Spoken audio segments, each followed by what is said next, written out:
Good evening, everyone, and welcome to the Bobby Moore Stand. It finished. Aston Villa 1, West Ham United 1 in what was a pretty amazing second half performance from West Ham, where we could have actually nicked the game, and we would have deserved it as well. How are you, Chris?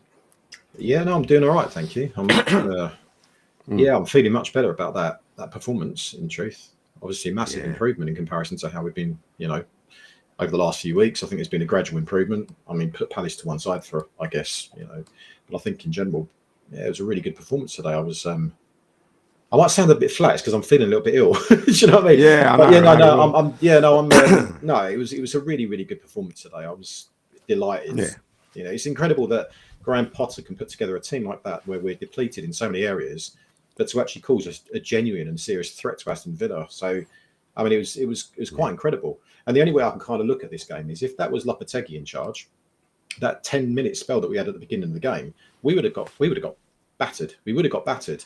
And I think that was the one thing that really made me think that we've turned a bit of a corner in terms of our mentality. Because, as I say, under Lopetegui, we would have folded, like a house of cards. But this game, it was almost like no, and we just turned it around. And I just thought we were exceptional. First half, a little bit quiet. We nullified their threat after that kind of 10-minute spell. The second half, it was just like we were a different beast, weren't we? Really, it was just incredible. We'll come and talk about some of the details in a minute. If Chris gets a little bit ill during the show, he may drop off early because he's there. he's trying to do what I prescribed to him and drink a can of Monster. It's not Monster, Dr. mate. Gary. It's not Monster, Gal. It's Mountain Dew. Mountain Dew I'm having tonight. What the hell is that, Chris? It's lovely. It's really nice. Yeah, I want to kind of stop drinking the Monster, to be honest with you. I find myself like being up quite late at night. I don't know if I want to carry on doing that, so I might have to. No. Well, don't drink it late. Don't drink it late. Silly thing to do. This is only 8 o'clock, right? Good evening, everybody, all viewers and also those in the chat. What I'm going to do to give Chris a bit of a break is I'm going to start with a collection.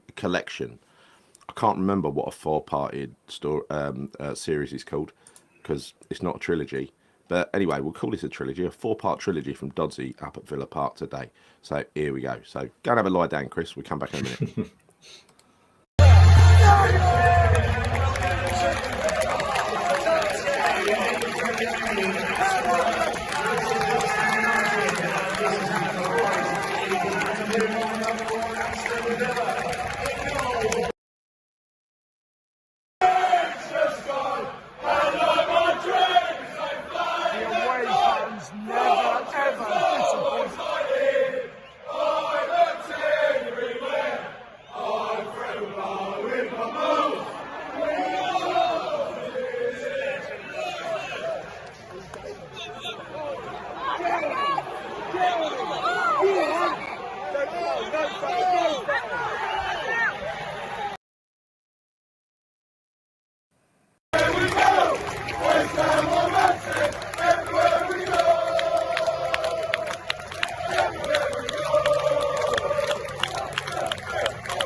Well, as we leave the game, and it's a 1-1 draw, which is a great result, Gar, as I'm sure you'll agree. Just want to say the away fans were fucking superb today. And fair play to the players. They're on their bare bones, aren't they? I think that's a good result. I think 1-1, take that all day long. But here it is. This is what it's like to be leaving the game. Police are everywhere. Villa fans are giving it large. But we're 1-1, that's all that matters. Thank you, Dodsey. Cracking videos put together there, actually. That moment with Sue Fowl, he was wanting to hold all the kids, didn't he? Like, It's nice to see the players doing that. They should do that every game. My thoughts on it. Just giving their shirts is not a big ask, is it? But I think it was. Honestly, I think that was probably the best I've seen West Ham play this season. I don't want to go overboard here, but I genuinely do. I thought second half we were exceptional. I really did. Totally agree. And look, it's a 1-1 draw, but you've got to consider the context that the set of players that he had to choose from, and when that game kicked off, like you said, for the first 7 minutes, I never saw that result come in. What I saw come in, because I'm conditioned to what's happened. When we start half slowly, we tend to lose the game really, really quickly. That's what's been happening this season. And it didn't happen this time. After the 7 or 8 minutes, there were a couple of really, really good blocks from Kilman, especially one in particular, which was Bobby Moore-esque, where he's absolutely brilliant. Clean tackle, came away with the ball, and then took the man, which is perfectly good. That's fine. And he did it twice, actually. There was 2 that he saved, didn't he? And then there was a couple of little airy moments. They had the disallowed goal. We had one right at the end of the game as well, so they cancel each other out. Definitely offside, no doubt about it. But after that, I thought we grew into that half, and I think Potter, after the game, put it exactly right. He said it was in the second half of the first half we'd established control and of ourselves. We've got some discipline. We were executing the plan correctly, and I think that's a fair reading of the game, don't you? Yeah, no, I do. As I said before, I thought first half we were relatively quiet, but certainly, I think the second half of the first half, as you say, it was Potter said, I do feel as though we were gaining more control. We didn't really look like we were under threat too much. I didn't really see Villa causing us too many problems. Actually, they weren't.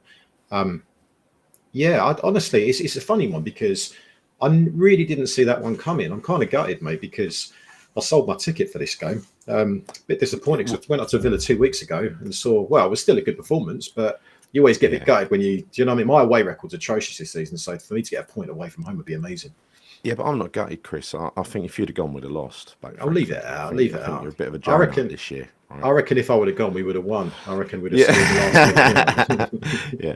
So, look, some of us can predict and some of us can't. I went for a draw in yesterday morning's show. 2-2. Draw, yes, in yesterday's show, wasn't it, Chris? So I don't know, mate. I have no idea what you predicted. I know you said to me in WhatsApp that you predicted a 2-2 draw, which is not actually the correct result. Let's get this draw. Right. It contains the word draw, Chris. Just 2. I actually also said 2-2. I said it in the Facebook group as well. So also have evidence of that before the game. You're obviously copying my video, right? I didn't even watch that bit. I must have missed that bit of your video because I don't remember you predicting a draw. I don't. We've been arguing about this before. We were literally arguing about this earlier on about half an hour ago. But anyway, Psychic Gary strikes again. It's as if I can see the future. It's uncanny. It's uncanny. So, but yeah, look, the way I saw that first half, is exactly the way I just described it. Like, we kind of got control, and what we started doing was stretching the game a little bit and getting our wide players involved and actually retaining possession up the top of the pitch. And so they weren't right on top of us like they were early in that game. I think Emery did exactly the right thing, by the way, because that was a makeshift defence. I don't think we've ever started a game with that defence before, and it was probably a good idea to get after them, wasn't it? Yeah, 100%. I mean, obviously they're playing in Europe, weren't they? Was it just was it Wednesday? Yeah, Wednesday they're playing in Europe. So I don't know. I mean, I know that if you look at their track records, and it happens to a lot of teams as we've kind of experienced ourselves, that when you play midweek and you play a Sunday game, it does kind of take its toll. So if you look at some of Villa's results after they've played in Europe, they've been getting predominantly draws, or I think maybe 1 or 2 losses. But you put that to one side for a second because they've got a really good team. They've got a very good squad of players. They've got a bigger squad of players than what we've got as well. They've got more options. That goes without saying. I think most teams in the Premier League have more options than we do right now. We bought Danny Ings on. They bought Duran on. Yeah, and the new guy as well, Daniel Mallon, right? So when they put those 2 guys on, I was fearing the worst. I'm not going to lie. Particularly with Duran, but it's not just him because West Ham seem to have a habit of doing a favour for people that want to making their debuts for the new clubs. So I was thinking to myself, is this going to happen? Is this going to happen today? And West Ham I don't want to say this is the new, West Ham of old would always, we would have conceded to probably Duran or Mallon, but they didn't even look close to scoring today. Neither of them did. They didn't at all, did they? Kilman, who, when he's imperious like he was today, he does look like a £40 million player, doesn't he? And he was imperious, but he was so confident that he even let John Duran have a little shot because he knew he wasn't going to get a good contact on it at the end. Go on, son, have a shot, do your best. He was really good today, actually. It kind of goes back to something that you and I spoke about, on many occasions, actually, throughout, I guess, the last month or two, is that when you're playing alongside someone like Mavropanos, you do wonder whether that's going to impact his own game. I mean, of course, he's been making mistakes and certain things that he's been doing haven't been particularly good, but I do wonder whether he felt a bit more confident that he had two either side of him today, regardless of whether it was Creswell, two fullbacks, whatever. I do wonder whether that kind of, I don't know, gave him a bit of a boost in confidence because he was. Well, I think it did, Chris, because you could see later in the game that those two experienced heads, Creswell and Soufal. Now, even though they both got stripped for pace a few times, but they haven't got any pace, what are you going to do, right? Like, you can't do anything about that. That is literally all we've got. Now, you could say put the kids on, but I don't think that's a game for the kids. I think the perfect use of the kids, like Skulls, is at the moment he's like an impact substitute, isn't he? Like when he came on later in the game, I think he will start getting starts, but I think for that sort of away game against Champions League opposition, I think the experience in that back three in that second half, in reading the game and being in the right place at the right time for Soufal and Creswell was priceless. I don't want to overhype them because I don't want to see them as our centre backs, but that is where we are at the moment as far as injuries go. But I said at the beginning of that game, we're playing with no striker. We ain't got really wing backs. We've got full backs. We're playing with one centre back and two full backs in the middle. We're playing with a slow midfield, right? And yet we take that side up there as really the last standing, apart from Guido, senior players who are fit. We take that team up there and we get a draw. And in that second half, from the very kickoff, we were at it. 1-11, right? No, not 1-11 anymore, is it? It's like 1-78 or something. But the 11 players on the pitch, whoever they were at any given time, Skulls and Ings came on later, they were totally at it and bought into this plan. You could see it. In the first half, Kudus was getting, like what's happened to him in the last several games, where I think someone said in the last show that they've got the measure of Kudus, and I disagreed. Well, I think if you play like we did in the first half, set up like we did in the first half, and against Palace, they're going to easily snuff him out, and Fulham as well. So is all they do is if he is your only attacking threat, that's all you got to worry about. When you've got more attacking threats like we did in the second half, then Kudus gets freedom. Probably helped that Mings went off injured. Yeah. Potter said after the game that he pushed Souček up front so that he could be with Mings not there, the extra height would help with some of the sort of high balls. But he said that part didn't really work very well. They covered it quite well. So he didn't think that the Mings going off, is what he was trying to say, had too much of an impact. He also said, which I loved at the end, he said, or he might have said this at the beginning, he said, it was a good performance by the boys in the second half, and I've got to say at the end there, we're a bit disappointed to come away with only 1 point. That's the spirit, isn't it, Chris?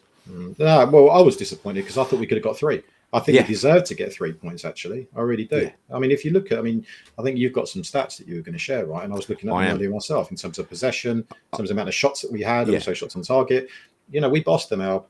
Not like I necessarily take a lot, into account with regards to XG, but we did look like we posed more of an attacking threat than them today, with no strikers, which is quite incredible. These stats, Chris, and people and viewers. This is progression under Potter. That's all it is. It's a 4-game sample of what's changed since Potter's first game. And you bear in mind his whole ethos is around dominating possession, no matter who we play against. Literally, no matter who we play against. So those numbers have got to increase on the right-hand side possession. And so if you look at that, started off at 41% away to Villa. That was FA Cup, with a very different team. 44 against Fulham. 54, strangely, against Palace. Well, the first half, I suppose, and the second half, some of it. But then today, it's kind of a game-on-game incremental improvement, and that is what we never saw under Lopetegui, right? Yeah. Touches in the opposition box. Now, this is pretty amazing, really. Started off at 11 because that was an attacking first half against Villa, wasn't it? Fulham, not very many. I was surprised about this, 16 against Palace. I don't remember us being in their box at all against Palace. But then today, 39. pretty much. Some of them were in the first half as well, because we did get into their box a fair bit. We were just ineffective when we got there. But yeah, and XG here. So expected goals. You're talking about, 0.77 against Villa, which I think is fair. Just under 1 goal. Pointless. I mean, it kind of shows you how pointless stats are when you're going 0.95 against Fulham and we get 3 goals. But hey, 0.28 I think against Crystal Palace was a very fair reading of that game. And today 1.52 because we did nearly win it. So I think they're in, like, you can actually see where the stats are meaningful and where they're meaningless. I think they're they've got 3 out of 4 of those games. I think the XG means something. But yeah, you can see it's good. And the shots, we start off 11, very attacking game of Fulham, but at Villa, but then it went 4, 7 and 14 in the Premier League, which is game on game progression with a team full of injuries. And this is why I'm excited about this manager. I know I'm going overboard and setting myself up for a fall if it don't work out, but I don't care. When I believe in something, I believe in something, and I want to do it. And I think you believe in him as well, Chris, don't you? Yeah, I do, because I think, again, going back to my point, if you look at the game today, if that was under Lopetegui or if that was under Moyes, we would have lost that game. I genuinely believe that we would have. The fact that, and you say there's been improvement, obviously, aside from perhaps the Palace game, we weren't very good in that game at all. We were bloody poor, actually, to be completely honest with you. But I also kind of factor in that we would, Potter was dealing for the first time since he come to West Ham with a load of injuries in terms of Bowen out, some of who out. And then he's had a week with the players to try and get them up to speed for this game. Yes. And he's obviously worked on that massively over the course of last week. And it's quite incredible because to play Paqueta in effectively, a centre forward position. I mean, honestly, I've got to say, I thought Paqueta was absolutely outstanding today. I couldn't believe what I was seeing. I mean, in terms of his hold-up play, he was out muscling their defenders as well. It was a physical performance for him. He was really getting stuck in. He was playing, he was holding the ball up and playing, some of the other players into the game as well. He was outstanding, mate. That's probably the best I've seen Paqueta play this season, Gal. It is. Well, again, I think the last game or one of the recent games, you said the same, and I said the same because I said the bastard is back and he's playing with a smile on his face, and he must be a nightmare to try and mark. I never thought he could play in that position, but the 2 times he's done it pretty well, hasn't he? Yeah. Oh, he was. I mean, I know Sky Sports gave him man of the match today, but it was richly deserved. I mean, he was the outstanding player on the pitch, and there are a lot of good performances from West Ham, but he was the outstanding player for me today. We will do player ratings today because I think all of those players did well, but there were a couple of stars, and I think my theory. Excuse me, I've got this bloody throat problem I can't get rid of. Hang on. I'm gonna have to do one of those things, one of those menthol things to clear out the old sinuses. But what I thought was the difference in the second half, because immediately I saw Kudus had space, and in the first half he didn't have any space. And I thought, what's changed? And what seemed to change was the 2 wing backs were right up the pitch, right up the pitch. Wan-Bissaka was making a right pest of himself. And I've got to say that even though I sent out quite a mean tweet in the first 7 minutes, because, gut reaction, I thought we were going to get slaughtered. Don't never judge Graham too soon, right? But in that second half, he made a real pest of himself, Wan-Bissaka, and you couldn't mark him. Sometimes he was over the other side of the pitch. He was everywhere.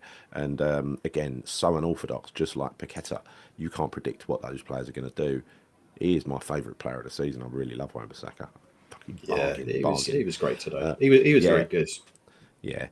The goal. So what happened was, the way I saw it is Wan-Bissaka carried the ball. He laid it inside to Kudus. Kudus laid it back to Alvarez.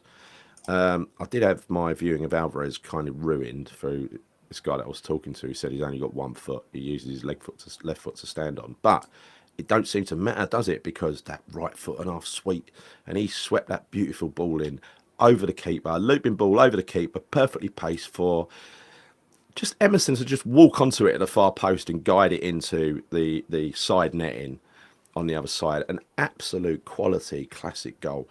Comments? Mate, I'll tell you what, that cross was exceptional, wasn't it? What a cross that was. Honestly, that was just brilliant. Absolutely brilliant cross. On the nose. It was really, really good. Yeah. But don't underestimate how hard that header is as well, to get that on target like that, and that placement from that ball. I thought it was a fantastic header from Emerson, and cracking goal. Absolutely great goal that was. I remember earlier in the season, or it might have been last season, where Danny Ings played a little bit of a deeper role, and everyone said how well he did. When he came on, he left Paqueta up front, and he put Danny Ings in behind him as a number 10, and he very nearly nicked the game. That was a cracking shot, wasn't it? Oh, yeah, it was. I don't know if that would have been offside, though. I think there was maybe one of our players that were offside, but Jesus, I mean, when he hit that, I thought that was in. Honestly, I thought that was in. The connection. See, this is the thing, but he's still got, he has the ability, right?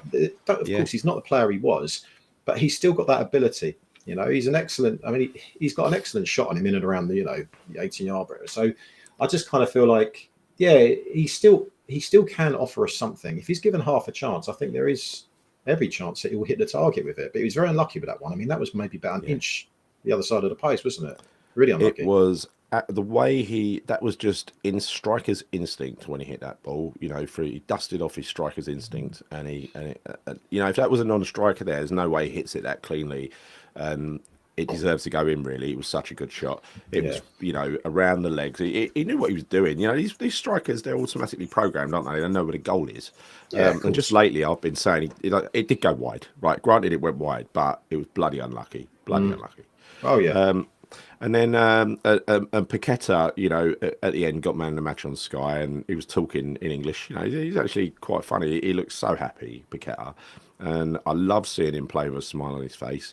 He's a different man. Earlier in the season, he just looked so stressed, and now he's playing with a smile on his face. Emerson was delighted. He's the one that awarded it to him, and then at the end, well, we knew it was offside at home. In the stadium, there would have been jumping up and down and celebrating already, but Souček was 2 yards offside, wasn't he? It was quite funny, right? When we scored that goal, when Paqueta put in the back of the net. So I was watching the telly with Fred, and I accidentally hit the remote control and turned the TV off, right, just as we were on the attack. No, Fred, no, honestly, Fred turns around and goes, "What are you doing? What are you doing?" I didn't purposely mean to do it.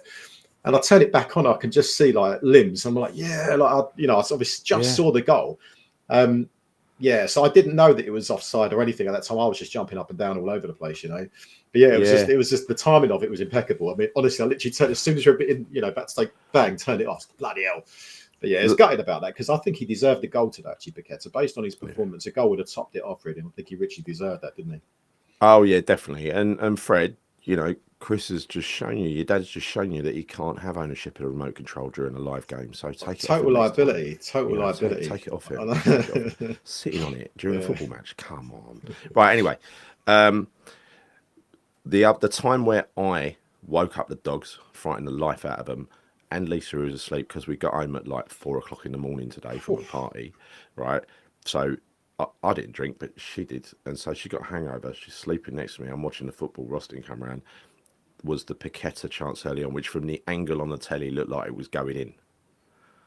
Well, the one that you hit wide, you're talking about? Yeah, but from the angle, the camera angle, it looked like it was going in. And so I sort of jumped up. I was celebrating already. It was like, oh. Yeah. But just as he was about to take that shot, I think the ball just hit his other foot and it moved maybe a half an inch. So that was the only reason why that went wide, because I know he's hitting it on his weaker foot. Obviously, he's right. But I thought that was in as well. I must admit, obviously, I quickly realised it wasn't when he went into the stand. But the other chance he had as well, Gal, when back to goal and when he pivoted. Yeah, honestly, I thought this is the moment that he's going to score here. I genuinely thought he was going to score, and obviously completely missed it. It was never a penalty, right? Because I watched it back. But that one as well. I thought that was going to be an overhead kick, into the back of the net. But it is what it is. He deserves man of the match, I think, for sure. I think we can assign that to him now, to be honest. We'll see what the audience say, but we'll assign it to him now between us. Do you think that perhaps maybe he's playing better now because he knows he's not necessarily going to have, he doesn't have to worry about the whole kind of court case and stuff until the end of the season now. So he's just like, a bit of a weight off my mind for the next 3-4 months. Do you think that's having an impact? I think he's been worrying about all that, and he's still worrying about it. If anything, he's worrying about it more because he's getting closer. But at the same time, he wants to play football. Yeah, he wants to play football with a smile on his face, and he's got a manager now who, like he said, as soon as he arrived, he said he wants to know that he's important to the team, how important he is. And there is no one more important when Paqueta's playing well. He's the difference maker when he's playing well, as is Kudus, who worked his socks off today and did so well.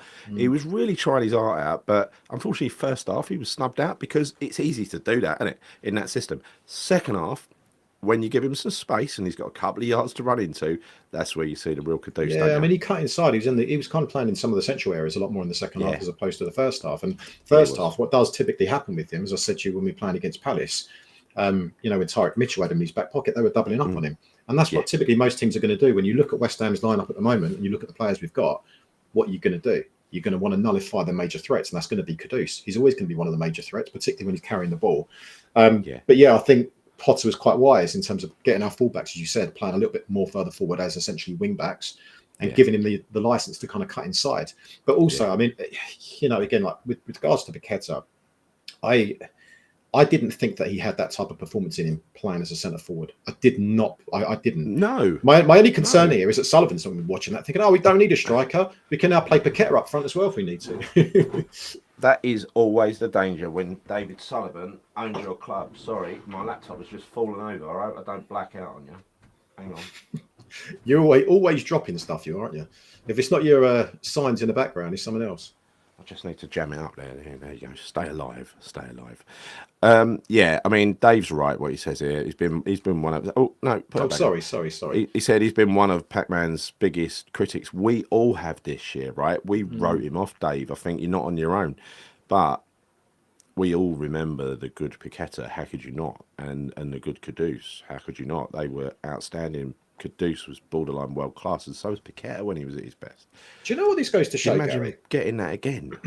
Do you know what this goes to show, right? Because start of the game. Man management is important, Chris. Man management's important. No, just man management. Who knew? We looked at the lineup, at the start of the game, and I must admit, my initial prediction was 2-2. Okay, and then I said I might revise that prediction and say I predict the loss, because I did kind of.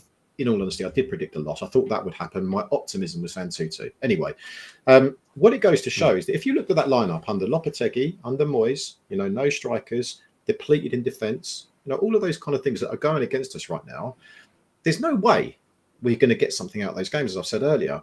But that's why I'm so glad that under Potter, he's somehow managed to get one heck of a performance, not just, collectively as a team, the organisation as a team. It's something that we've not had, the organisation, but also it just goes to show what organisation and hard work and, that hard working ethic that the players showed individually and collectively can really, how much of a difference it can make on a team. Yeah. Because it was just, it's like chalk and cheese if you compare it to, and that's why we keep doing it. This is why we keep doing it. We don't mean to, I don't really want to talk about David Moyes or Lopetegui, but they are one in the same in terms of their style of football, not their tactics, but their style was a system and fit whoever you've got available into that system.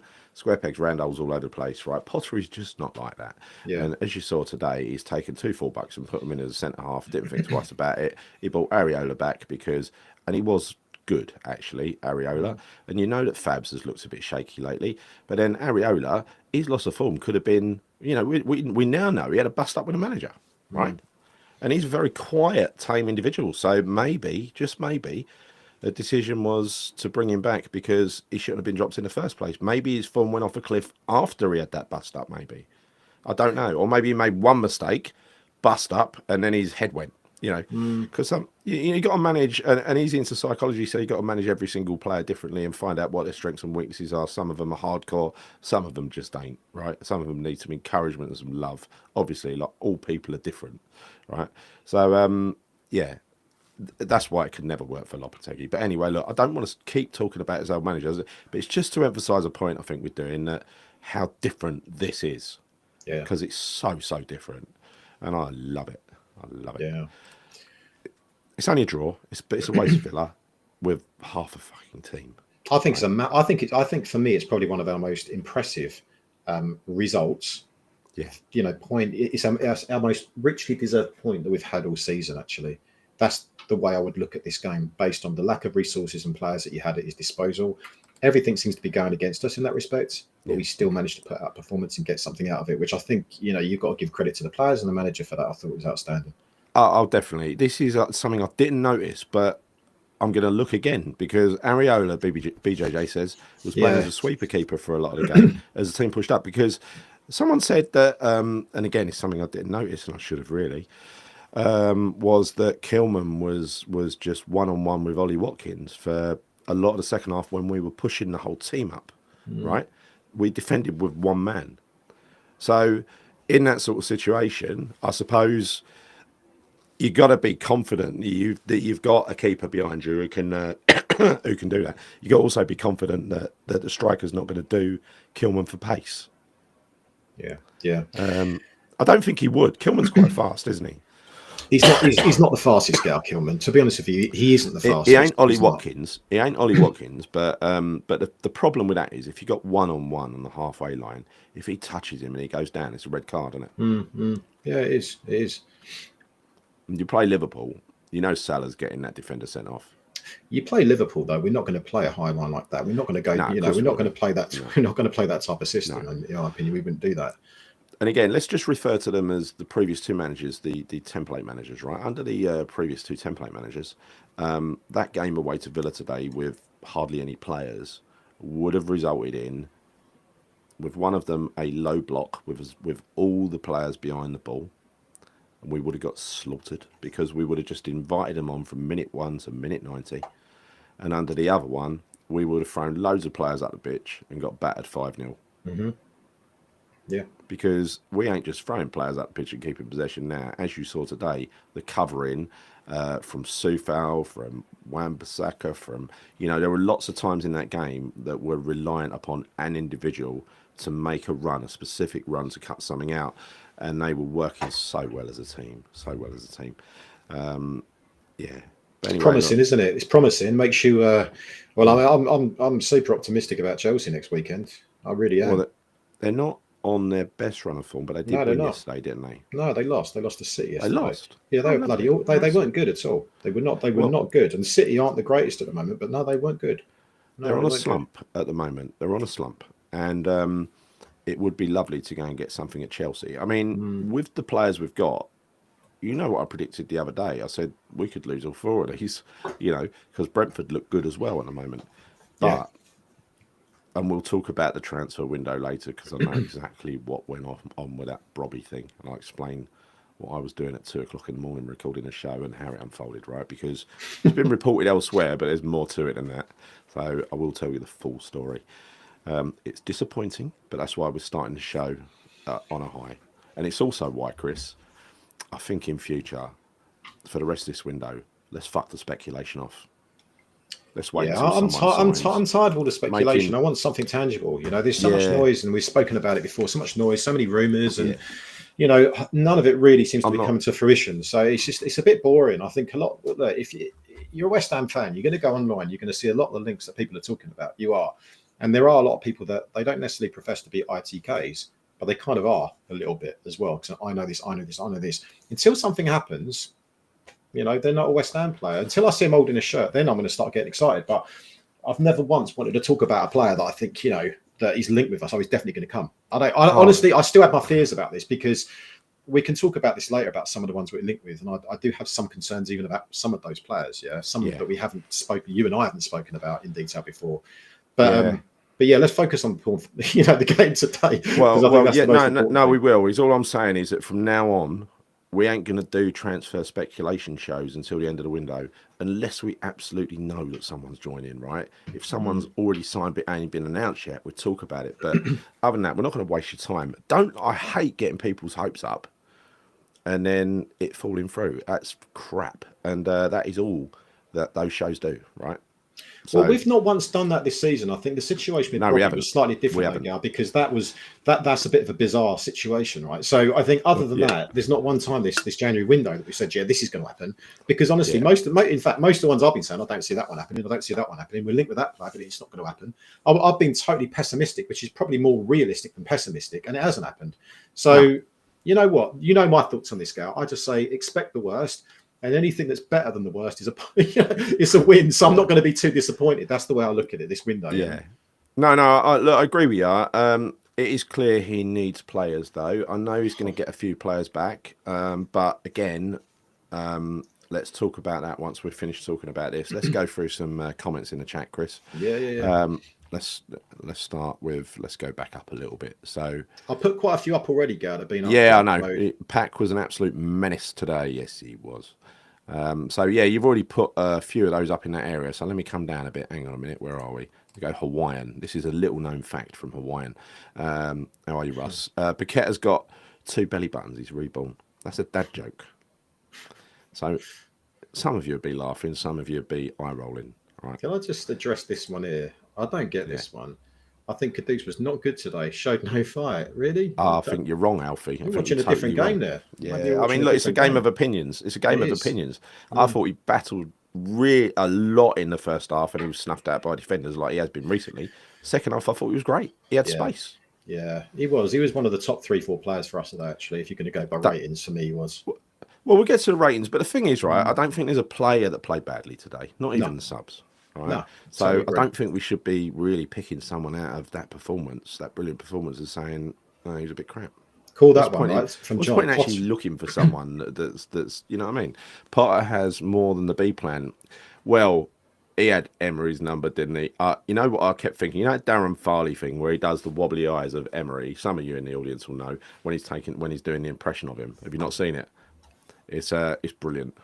It was like I had that in my mind when I saw a picture of Potter. Potter, cool, calm, and reserved. Emery sat up in the stands with his eyes going like that, wobbling all over the place, speaking gibberish. He didn't know what to do. I think there are certain, he ain't going to have the measure of every manager. Of course he isn't. He ain't going to have the tools to beat every manager. But like he used to do with David Moyes, who he definitely had the number of. I wouldn't be surprised if we went to Everton and won that one. I've got to try and get tickets for that. Well, David Moyes didn't.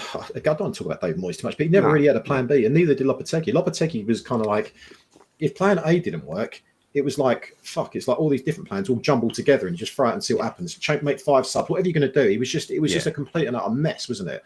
But I do think I mean, look, everything Potter does makes sense. Even towards the end of the game, you could see when, like, for instance, Alvarez looked like he was going to get sent off, and he should have probably been sent off, in fairness. He should have. He took him off. The referee was kind decision there, actually. Yeah, he was. But then you could arguably say that I think it was Luca Digne could have got sent off for Villa as well. So, Luca Digne, Aaron Wan-Bissaka had him for Digne, didn't he? He had him for dinner, had him in his back pocket. Well, he was the weakling, because to your point when you said about Tyrone Mings going off, that definitely impacted Villa. And you've got to thank Kudus for that, because he gave him a whack, didn't he? He gave him a good whack for that. I'm kind of glad, because we got a couple of injuries when we played them in a couple of weeks ago. So it's a bit of redemption there. So I was glad to see. Justice is served. Yeah, I mean, look, I feel sorry for the player, because he's had a lot of injury problems, Tyrone Mings, but I don't really care because I want West Ham to win. So when he went off, I was delighted, because when you've got Luca Digne playing as a centre half, on a human level, you don't want to see players get injured. He's a nice bloke and everything, but at the same time, I only care about West Ham players. Exactly. Potter is making us more than the sum of our parts. That is a quality statement that I totally agree with. Of course he is. Getting a lot more out of this than out of our players, and Lopetegui bloody well will. He really is. With Jimmy and Jared, Kudus will be free to menace. Yes, he will. I mean, look, that's starting to seem a little bit frightening now. Imagine if you added a striker to it as well. Well, it depends what striker. So, well, 29-year-old Andre Silva is definitely coming. I'll tell you that. I'm going to come to that. I've said I'm not that. getting upset about it anymore. I don't care. I'm not letting him get under my skin anymore. I'm just going to tell you what I think in a very calm and measured way. I hope Lucas Paqueta's not going to be injured. I think he looked like he hurt his groin, didn't he, towards the back end of the game? And I hope that's not going to be anything that keeps him out for Chelsea game. He looked injured in the last game as well. He went down at the end, and I thought he was injured.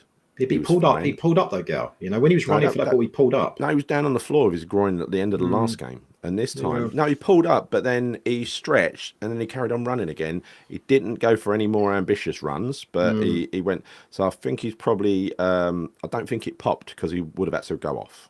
Well, definitely, but because it was towards the end of the game, I don't know. I don't know. I'm a little bit concerned about that one. I'm not going to lie.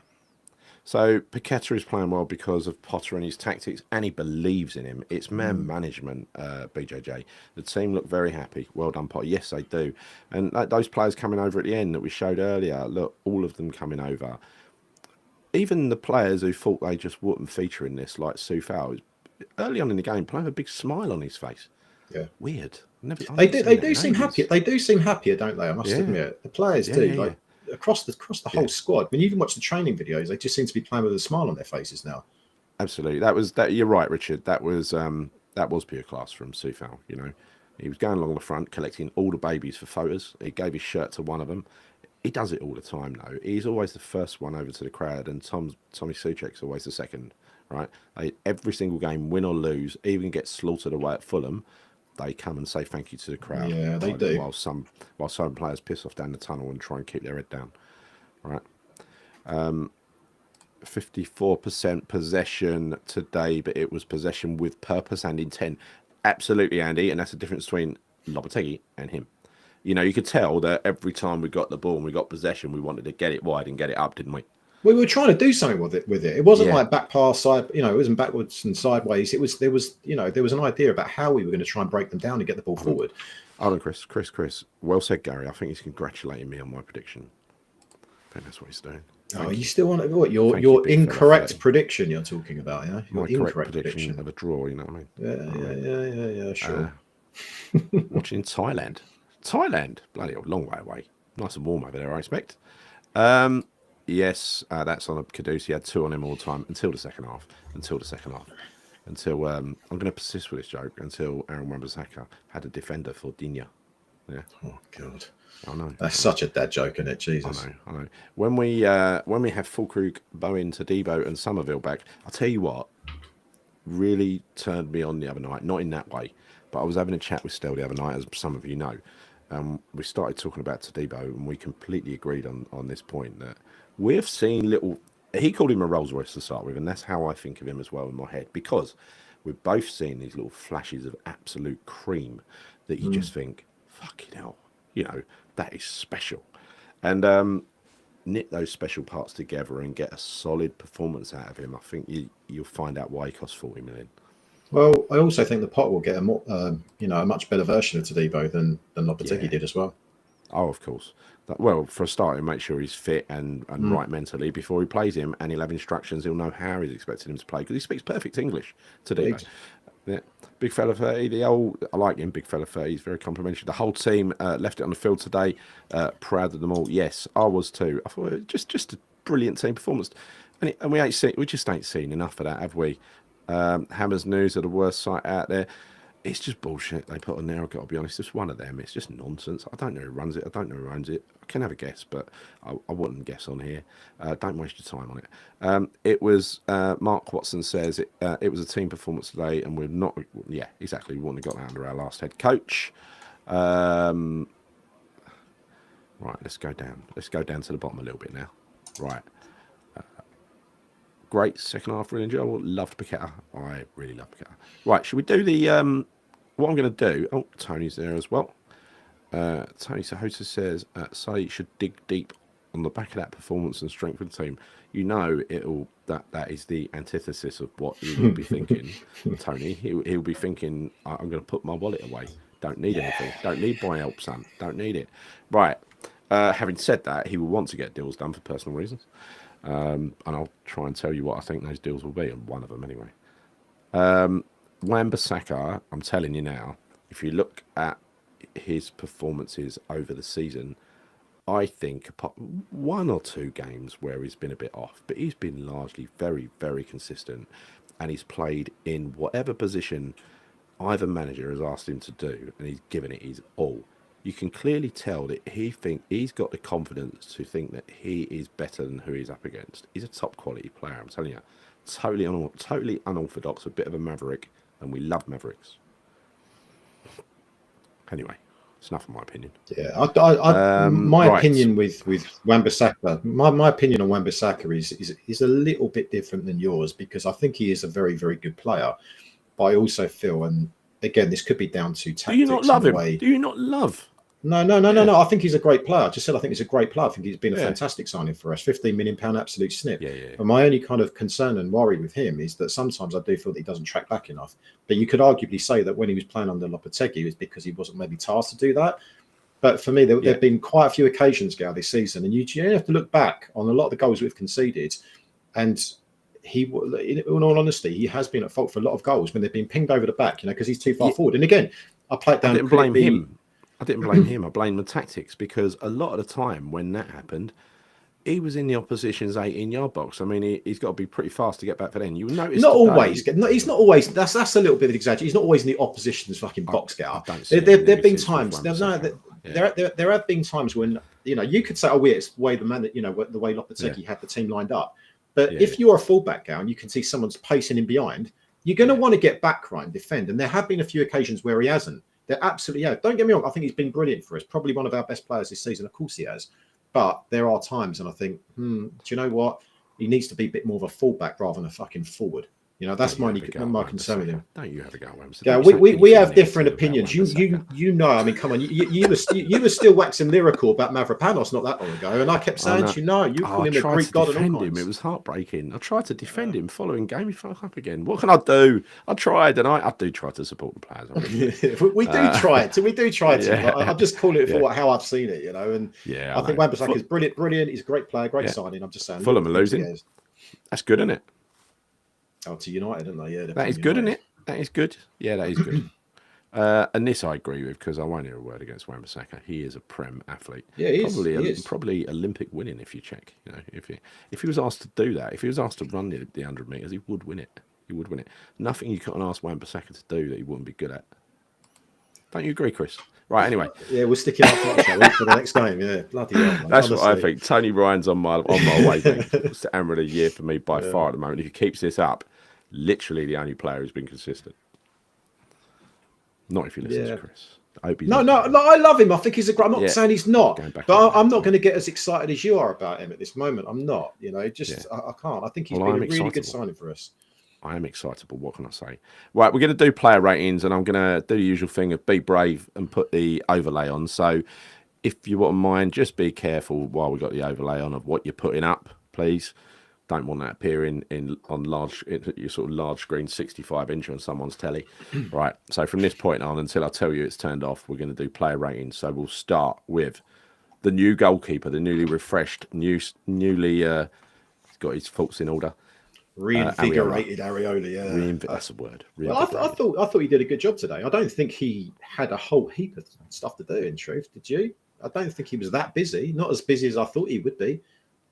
No, but if he did play as a sweeper keeper, I'd like to see what sweeping he did and what work he did with his feet.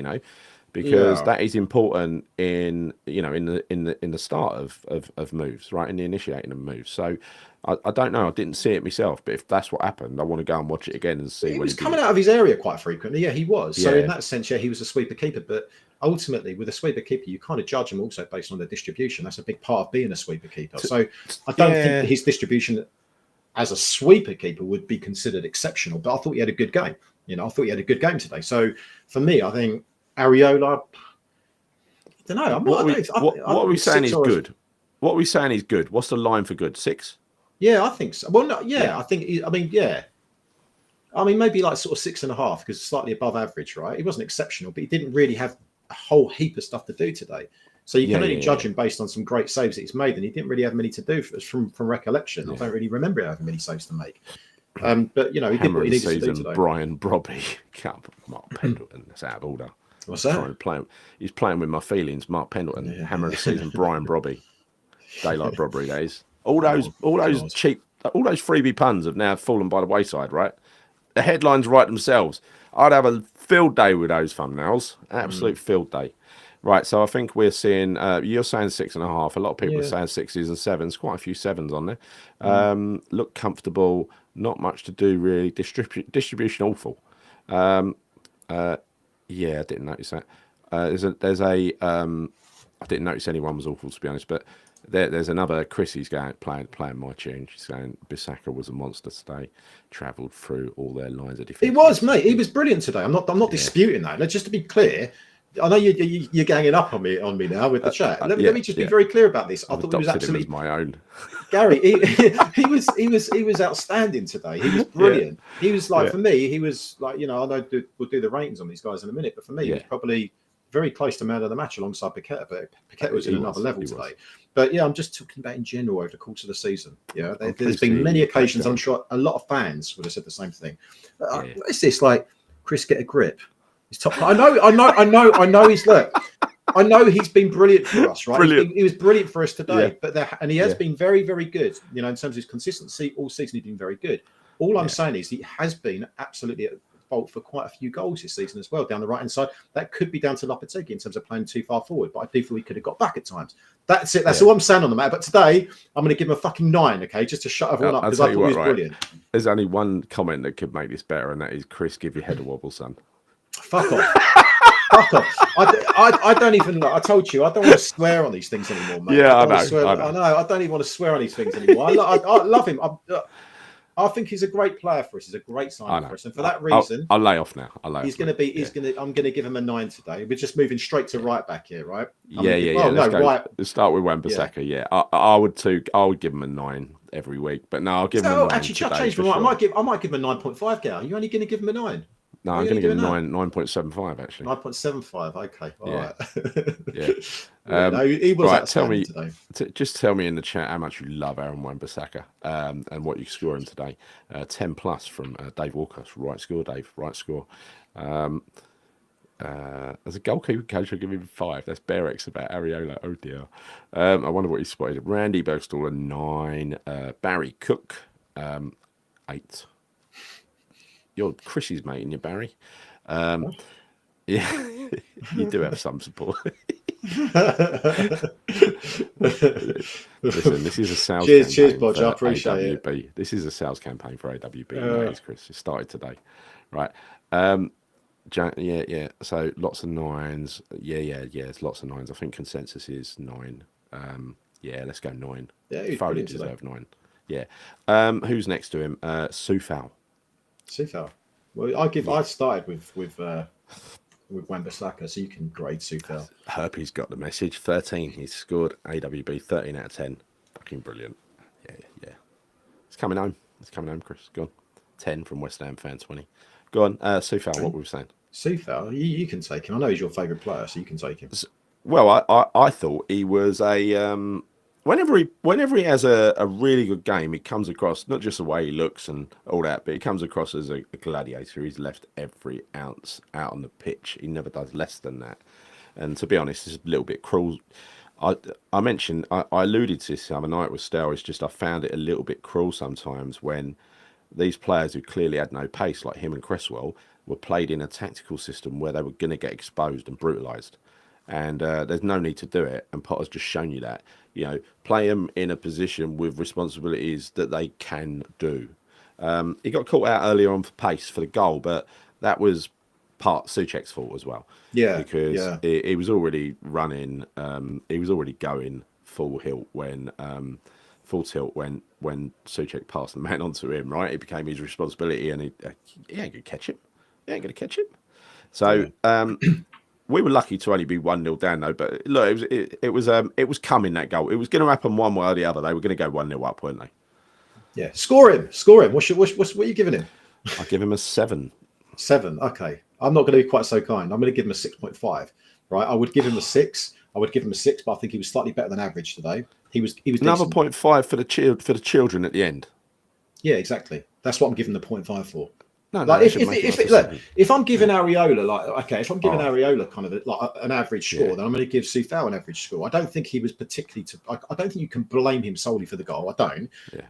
But yeah, I mean, he was okay. He was okay. Yeah, didn't do anything particularly wrong today. So I'll give him a 6. Okay. He was 6.5. Yeah. Sorry, 6.5. Yeah, 6.5. The consensus in the chat is 6. So I think we go with 6 for us and the audience. We go next to the magnificent, back to his best today, Maximilian Kilman. Go on. Every time when you say the magnificent, I'm waiting for you to say Mavropanos, because that's what you usually used to say. The magnificent Dinos Mavropanos, a Greek god, a fine specimen of a player. He was like he was like the pin. It was like the central central pivot to which all the players circled around. What's it called? You know what I mean? Yeah. No, Sorry, he was excellent. He was excellent today. I'm Yes, going to he give, was. not quite at the same level as Wan-Bissaka or Paqueta, but I'll give him an 8. I think an 8 is an easy score for him. Actually, I think he could even have got maybe even slightly higher than that. But I'll give him an 8. I think he had probably his best game that he's had for West Ham in months. Yeah, and I think that's fair to say. Probably months actually. I think he started off with 8 or 9 games where he was top drawer, and then he went to pot a lot, didn't he? And that was brilliant. And a lot of us have been saying that it's because he's playing alongside Mavropanos, and to have 2 experienced defenders either side of you, yeah, look what happens. Look what happens. Well, this is it, mate. I mean, he's playing alongside your mate, Mavropanos. Well, he's going to impact this game. It's going to impact this game, isn't it? So, but no, he was brilliant today. He was really good. Yeah. There's some strange scores in here. We got 7, 8. I can't see a 7 there. Look at that. Look at those 2 tackles early on. It's worth an 8 alone. Right? Cupcake's been a bit harsh there with a 7 and shit. I think it's got to be an 8. Got to be an 8 there, surely. Yeah, I think it's got to be. Claire is harsh though. She's mean, isn't she? Cupcake. Yeah. Very. Yeah. Right, so let's have a look. Let's give him an 8. Let's give him an 8. I think he deserves an 8, judged by the scores. And it's quite easy to see like this because I've got it all down my screen here, and I can see all the scores that are coming in. So yeah, easy to sort of pick out. Right, I like doing it this way. And then the next one is who's next? Creswell. Creswell. Yeah. Hey. I think similar game, similar kind of. I would give him a similar type of score to someone like Sufal actually. No, I'd give him a slightly better because he wasn't really, maybe not that I'm going to blame Sufal for the goal because I don't think it was necessarily his fault, but he was involved in that, mistake, error, whatever you're going to call it. So no, I'll give Creswell 1 better. I'm going to give him a 7. Yeah, maybe a 6. Yeah, 6.5. No, I'll give him a 6.5 as well. I'm going to give him a 6.5 as well. I think. Yeah, 6.5. Malcolm got him to back down by calling him out. Right, okay. Yeah. So what are you talking about? You're having a fucking conversation by yourself. What are you talking about? No, Malcolm said you'd missed his comment. He said Chris has an agenda. I said yes. Yeah. What against who? Against who? No, I don't know. I like agreeing with it. That's all. I like to agree with it. Right. So what we're giving him a 7. We're giving him a 7. I'll give him a 6.5. I'm going to give him a 6.5. I'm going to give him a Wine's gone 6. Yeah, there's a lot of 6s in there. There's a few bigger ones. Cressy 9. Claire's gone. That's because she loves Creswell. Yeah, you can't do this on visual, on attractiveness. It's not aesthetically pleasing, Claire. It's how did he play? Yeah. Yeah, no, he didn't do anything wrong. I'm going to give him a 6.5 because I think that's a fair. That doesn't mean he's had a bad game. He's had a decent game. So I'll give him a 6.5. I would agree with you. Right. What about the goal scorer, Emerson? Oh, you can take him. I've just done the rest. Well, I thought first half it was getting stripped quite a lot. If I'm being honest, and he didn't get forward enough. Second half, he was really good because he was up there. He was matching where Wan-Bissaka was. So we had both clear instructions that the wing backs were pulling up, and it resulted in the goal. And it was a quality goal. Whenever he scores a goal, it's a good goal. Do you remember the long range one at home? While ago? I was right behind that. Honestly, that was one heck of a goal. That was As soon as it left his boot. No, it really was good. So I'd give him a 7, definitely because he scored the goal. Yeah, I'd give him it would have been a 7. 6. It would have been a 6, but the goal was critical and it was such a good take. Yeah, I totally agree with you, mate. I would have given him a 6 as well if it wasn't for that goal. Yeah. Lots of people saying 7 as well. So we're on safe ground there, Chris. Yeah. So let's look at Alvarez, who I thought was a monster today. Yeah, he did really well. And I think you kind of got to accept with Alvarez, he's always going to get yellow cards. And I know sometimes you can say he's been a bit petulant or maybe he's been a bit rash and this, that, and the other. But that's just in his makeup. That's his game. It is, and he's always going to be prone to picking up cards. But he was lucky he didn't get the red card today, and I would have been gutted for him because I thought it was one of his better games today. He was really getting stuck in there. I thought he had a very good game as well. For me, I'd give Alvarez. I'm going through half scores at the moment. I almost feel it's like it's not justified to give them, say, an 8. I'll give him, but it's too low for a 7. I think it's a cop out. I think you're doing Trevor Brooking. You're on the fence when you do that. You've got to come down one side of the fence or the other. You've got to decide. Make a decision, Chris. Come on. All right. Well, okay. So I'm erring more on the side of giving him an 8 than a 7.5 in that case, because I thought he had a really good game, and it was good to see him.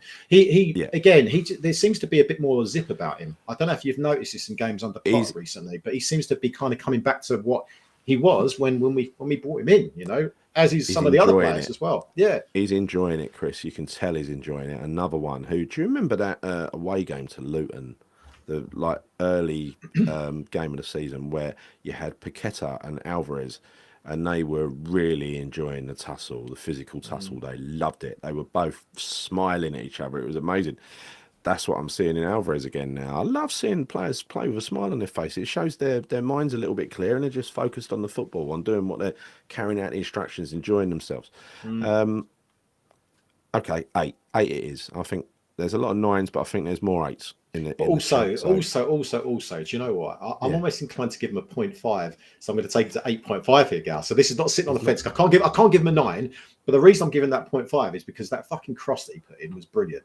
That was an exceptional cross. That really was. I mean, he just literally, it was pinpoint accuracy to get onto it. So for that alone, he got to kind of up his score a little bit. Yeah, he took one. That was perfect. He took one little touch and just swung that ball in, and it was in his stride. He didn't have to break stride, Emerson. He just ran onto it and nodded it into the corner. That is just perfect. I love a pass where the receiving player don't have to, even if it's a header, where the receiving player don't have to break stride. That's a good pass. Well, there was nothing that the defenders could have done about that. That was the beauty of that cross. It just cut out the whole defence, didn't it? You know, you could probably say Matty Cash was on that far. You know, he's on the back stick, but I think he had 2 players. You know, he just came in. You know, it was just a perfect cross, mate. It was. So 8.5 for me. Mandy down the bottom is going Alvarez 9, man of the match. She's like Claire. She is. She's picked him out. So I think 9 is stretching it, because I think that would be a man of the match. You're right. You know, you'd right to give him a 9 if you thought he was a man of the match. I just don't think he was. But we'll let the audience decide, see if they agree with you, Mandy. We're going to go next to Carlos Soler. Oh, see, I didn't think it was the greatest game from him today. If I was going to pick out anyone to say they were probably, I'm not going to say he was poor, but he was probably our least effective player today, in my opinion. So for me, Soler would probably get a 6. Wasn't it he who played that ball back for Paqueta when he did the pivot? I can't remember, but I don't really remember him bringing much to the team today. I don't know if I'm being harsh here, but I didn't think he was all right. He weren't bad, but I just don't think that he was great. So I'm going to give him a very average 6, because I think that's probably what he deserves. Do you reckon he's like Jeff Pike, the water carrier? Very important, but you don't notice him. See, I know of Jeff Pike, Gal, but you're kind of going back a little bit here for me. You know, you've got to respect the age situation. Do you know what I mean? It's just the principle of the water carrier, Chris. Just ignore the Jeff Pike bit. Go on. All right, okay. No, maybe. I don't know. I think that there've been games where he's definitely been quite pivotal to us. Not many. You can probably count them on one hand. But today he wasn't. I don't think he really imposed himself much on the game. So I'll give him a 6, a very average 6. He was okay. I can't really remember too much from the game, and that's probably why. I can't either. No. I think that's fine. That's absolutely fine. Well, as Andy says, it is. Giving Soler 4.5, probably a bit harsh, but forgot he was playing. I kind of forgot he was playing as well. I don't really remember him doing too much. I don't. Maybe you're right, but he played 90 minutes, didn't he? No, he didn't. He got subbed. No, 75. He went off rings. I'm just looking. So I was just looking up the subs. So right, where are we? Let's go for Kudus. Mohamed Kudus. No, wait, before we go with Kudus, you've got to go through sorry, hang on a minute. What we decided with Soler, we decided 5, 6, 5. I'll just give him a 6, and that's my. Yeah, give him a 6. No one can get. I don't want to be harsh on anyone today by kind of giving anything lower than kind of a 6, you know, because I don't think anyone would deserve that. Soler was probably our worst of a very good bunch of performances. I think this explains it. There's this. Hold on a minute. What's happened here? Hawaiian, quite observant. He says he was covered by Potter's invisibility cloak. Yeah, I think he probably was. I didn't actually notice him on the pitch. It was weird. 6. Yeah, give him a 6. He must have done well. We got a draw. Right. Thomas Souček, mate. Thomas Souček. Yeah, what do you think? I thought he was very good today. I did. I thought he put in a really good performance, and he always gets a lot of stick from the West Ham fans. But I thought he was quite pivotal to us. I think in many respects. You know, he was tactical foul as well, which I liked. Yeah. No, I mean, there's times you think what you're doing, but when you look at it and you think, no, he stopped an attack there. Stopping a counter. Yeah, exactly. I thought Souček was very good today. I would. God, I've got to stop doing these 0.5 People are marking Kudus because I said Kudus. So that's all right. I'm keeping an eye on them. But what do you think of? In fact, let's just mark. No. In fact, give us Souček. So you're saying what for Souček, Chris? I'm going to give Souček a 7 because I thought it was a good game from him today. I do. I thought he was better than average. I thought he was pretty decent. I did. I think there's a simple philosophy, right? And that is when we play well, Souček plays well. When Souček plays well, we play well. It's true, isn't it? It's true. So give him a 7, easily. Yeah, I think he deserves a 7. I kind of love Souček now as well. I think he's been so bloody good for us. And again, I admire these players. I don't admire the players who fell out with the last manager because they got their own reasons for doing it. But there are certain players who will work for anyone at the club and do their best. Him, Soufal, Wan-Bissaka, and one or two others, right? So, I don't know what happened elsewhere, but obviously he does. He makes himself important to every manager. There you go. Souček made the most passes in our team today. I didn't know that, but it doesn't surprise me. I thought he was pretty much everywhere today. He was involved a hell of a lot. So I think a 7 is I think it's more than fair. More than fair. Maybe I'm being a bit unkind. I'm surprised you ain't gone for another 0.5 on top of that. Yeah, well, I'm trying to. I don't want to be sitting. You're trying to ease up on the 0.5s. You're trying to ease up. I'll sod it. I'll sod it then. Do you know? I'm going to go with Claire. Cupcake. I'm going to give him an 8. I'm going to give him an 8. Yeah. And you're right, Claire. I would not argue that. A lot of people do give him a hate. It's not a lot. It's a small but vocal group do it. Yeah. Because I think most people, especially those who go to games, just kind of love him. Who was Chrissy? Who was terrible? I've noticed you've been quite negative about a lot of players on here today. Like, who was terrible? I'm really interested to know you thought it was terrible. He made one stray pass from what I saw. Souček. I didn't see anything else that he did wrong. No, and that's usually kind of the reasons why we get so annoyed with Souček is that his passing isn't particularly great. But today I thought he did a decent. I thought he played pretty well. I did. Yeah, he did. Yes, he's slow and everything else. Yeah, I get all that kind of stuff. But he's also our highest goal scorer in Premier League midfielder. And he. I think people. Do you know when he was out of the team quite recently and we weren't doing so great, and then we put him back in again, and suddenly we started getting some points. I think people don't realise actually how important he is to the team. I didn't realise at timescale. I've got to be honest with you, but he is. He rarely lets us down, and he's playing as captain again today as well. And he's got a decent record as captain so far. He is a sort of leader, isn't he? He does strike you as that. But having said that, I don't want to undermine Jared, and I think that will be that decision. I don't think will change. I think Jared will be captain. I think he's starting to grow into it as well. It's another one of these players who will happily work for anybody to play for the team. Right, he will. Kudus, Mohamed Kudus, Ghana's finest. So we got. I've seen all the other scores. I'm looking for them now. Tony's going for 8. Stephen Lang's going for 7, 8, 8, 7, 8, 6, 8, 8, 6. Right, now let's see the new ones coming in. For Kudus, yeah? We're talking about Kudus, huh? Okay. Yeah, I just went and got the old ones and read them out. There was a lot of 8s in there and quite a few 7s. I wouldn't give him an 8 personally. I would say that, because he did get snuffed at first half. I'd give him an 8 for effort. I thought he tried, but a performance rating has got to be over, effort, productivity as well, right? You got to be able, you got to deliver. He didn't deliver really. Don't matter how he stopped. So I'd give him a 7 personally. What do you think? 6 maybe. Yeah, no, I'd give him a 7 as well. I still think that he had a good. It was a tough first half for him. It was, but second half he came into the game a hell of a lot more. And I think I'd give him a 7 definitely. Yeah. He wasn't as good as Souček. Yeah, he wasn't good as Souček, but I'd give him a 7. Bill says this is an interesting one because there was points where I thought this Bill was up to not being the best. I thought he played really well. I'm assuming, Rusty, you went to the game. You usually do, didn't you? So 7. 8. Yes, he did. Yes, he did from the first half and everything. I mean, you look at the scores on here, lots of 7s and 8s. So I think that's a 7.5, Chris, if ever there was one. Don't you think? I think so. Yeah, there's some people being a bit harsh on him. I don't know. Is it Darren is saying constantly lost the ball and looked disinterested? I don't think he did. I don't think he looked disinterested at all. I think I know what you're alluding to, Darren. And I think in the second half there was a couple of times where he went on a run and then he had a little walk, but He's going to do that. Right? He's going to. Kudus hater spotted. Yeah, Darren, you're Kudus hater number one now. Yeah. Right. So, yeah, without Kudus, yeah, this is the thing. It's about occupying defenders, isn't it? And I think, you got Kudus running at a defender. They're all going to focus their attention on him. When you've got multiple people running at defenders, suddenly it's a bit of a bigger problem for that defence, isn't it?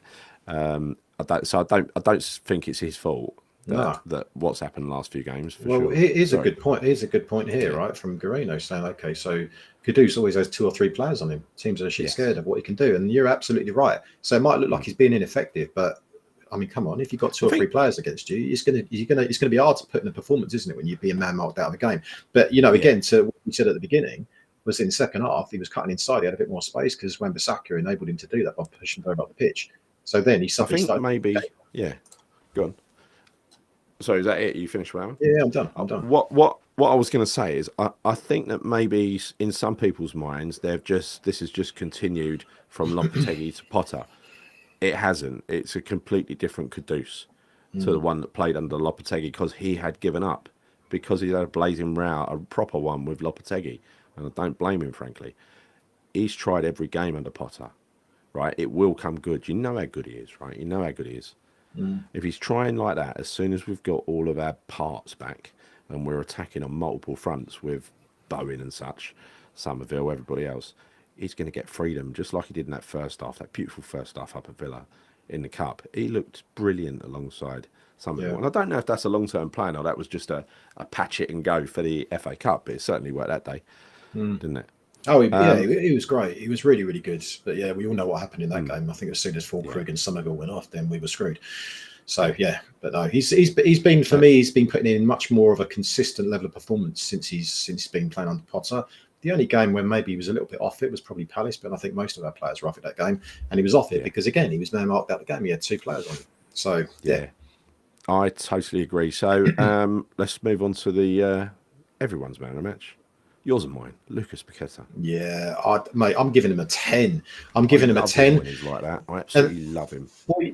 Here's my thought process on Paqueta's performance today, right? So number one, he's playing in an orthodox position for him, right? It's essentially kind of a centre forward. And what he was doing today was he was occupying the defenders. He was physical. His hold-up play was exceptional. Yeah. He had a bit of flair and skill in there today. He offered a bit of everything, and he did give us outlets. First half, maybe not so much, but second half, he was brilliant. So for me, maybe I'm getting a little bit excited here, but I think we saw, and I was having this conversation with my son, it was almost like when you see Paqueta putting performances like that, and this is what Fred said to me, it makes you kind of think it would be such a shame for us to lose him potentially next summer, because that's the player that we all know that we've got in terms of what he can bring, irrespective of what position he plays in, his ability as a player and what he brings to that team.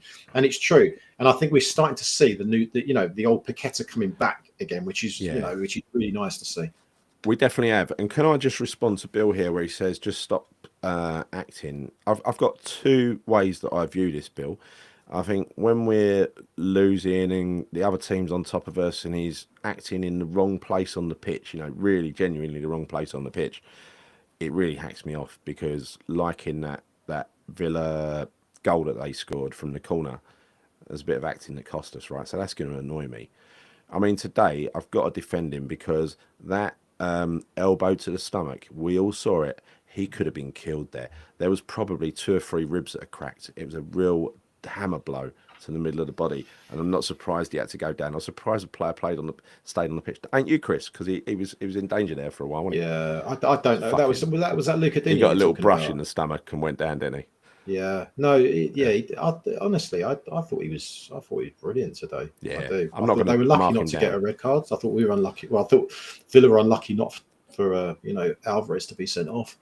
But regardless, I thought Paqueta, I don't think he was play acting so much today. And when he does, sometimes we love that part of him as well.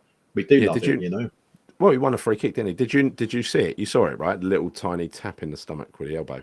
Very dangerous. They're very sharp, those elbows, Bill. Very sharp, right? Even at a slow speed. I get what people are saying, though, because sometimes he just winds me up, right? When you see him on the floor, it's like, get the fuck up. Particularly when the ball's still in play and he's still rolling around on the floor. That really winds me up. But every now and again, when he gets away with it, And he's kind of shithousing, like, I don't know, he's playing a bit of shithousery up in the, I don't know, maybe their third of the pitch. I don't mind it. But when he faffs around and does it in our area, in our half, that does always piss me off. I have to pick out Carpy 999 because he doesn't get my sarcasm. Of course he was. But I don't care. He could have been killed, right? He could have been killed. I'm going to carry on now. Right. So, very dangerous play. Right, let's go. What else we got? We got a substitute. Skulls weren't on for very long. I think, when did he come on? Let's have a look. So Skulls came on at 75 with Danny Ings. Right, there's two that we don't have to talk about. Oh, no, one we don't have to talk about because Andy Irving, very quickly, let's cover him. All these will get a 6, by the way, because they weren't on for very long. But Andy Irving, everyone wanted that shot to go in at the end, didn't they? I do that. He's becoming a bit of a cult hero, isn't he? It's like, it's funny because he doesn't get much game time, but I think he's one of those players that's essentially come from nowhere. We know that we bought him from that Austrian club. We sent him back on loan. There, came to West Ham, and he makes the odd appearance here or there. But when he does, everyone's singing for him. They love him. And do you know what? I mean, I'd like to see actually like to see him play a full game at some point. I actually would to see what he's all about. But yeah, I don't know. You can't really score anything higher than a 6. He didn't play enough game time, did he? No, we're not scoring the subs anyway. Give him all 6. But I think, Skulls fucking can, Gal, because again, I don't want to get that too little excited. That little cut inside. Yeah. He didn't put a foot wrong, and he was progressive. He was going up the pitch. He put in some good tackles. I thought and did you see that pass he tried to make to Paqueta as well? The defender cut out. He's quality. Isn't he? Quality. Yeah, honestly, I really, really think that he will be our left back for years to come. I think we've got an exceptional young left back in there. I really do. But for the moment, an energetic Skulls coming on at 75 minutes is a bloody nightmare for the opposition, ain't it? Yeah, of course it is. It is. Yeah. No, he was great today, and this one I like this comment. Nissan Duke, Andy Irving. So you probably would have seen that the footage of him coming out. They're all driving out Ferraris, and then he comes out of his. But you know what? That's what I love about him, because it reminds me of back in the 90s, Gal, when you'd go to Chadwell Heath and you'd see like Ian Bishop or Trevor Morley turning up in their Ford Fiestas or whatever they're going to be. That's what it was like, or Sierras and stuff. It reminds me of that. It's a bit of a throwback. Gio calls him the Iron Brew Messi, which I think is quite good. It's quite good, but he obviously loves every Scottish player. Of course he does, right?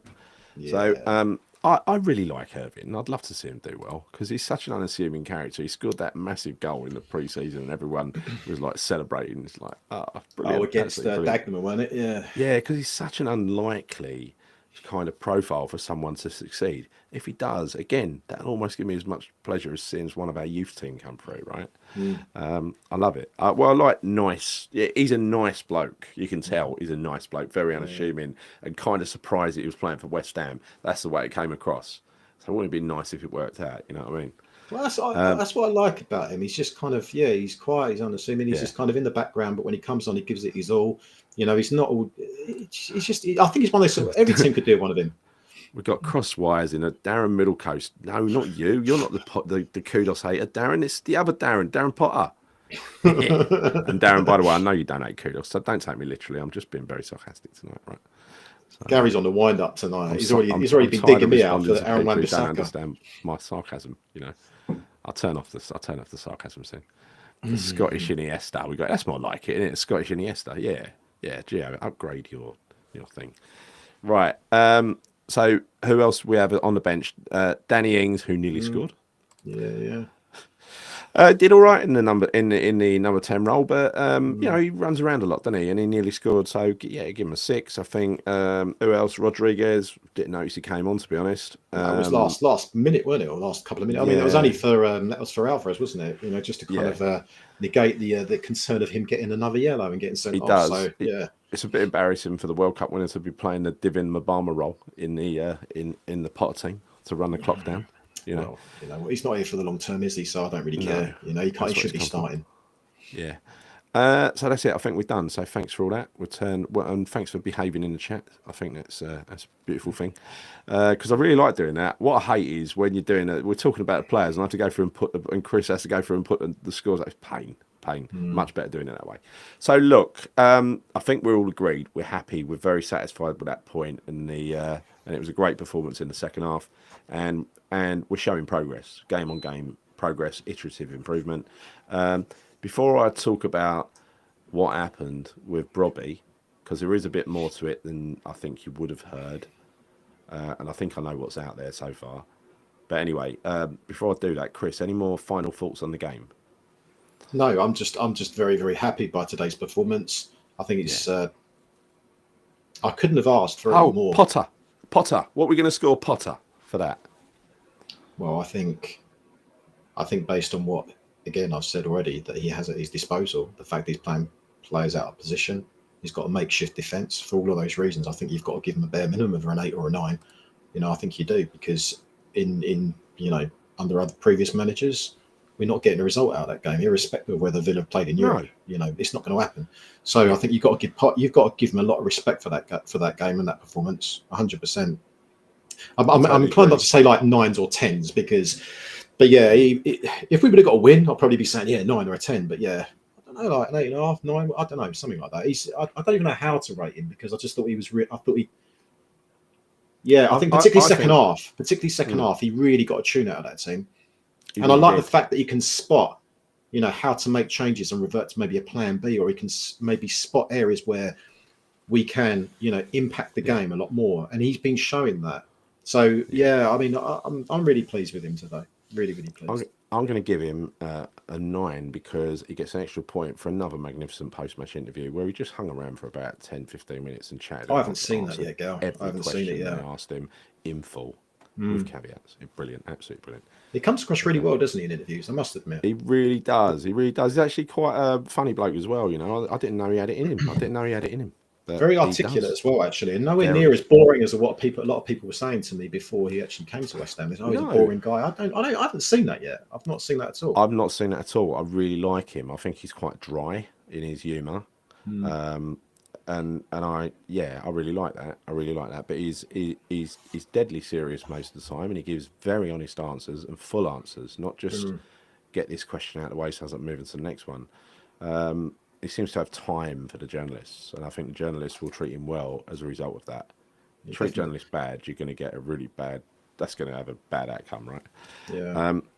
Right. So just before you go on to this next one, Chrissy, you've got the tonight, Chrissy. We get. I was literally Nickers go away, Chrissy. I was literally just going to say that. I mean, come on, seriously, it's not even about every player. We've just got a draw with half a team, and you've fucking done nothing but post negative shit in here. Right. Anyway, enough of that.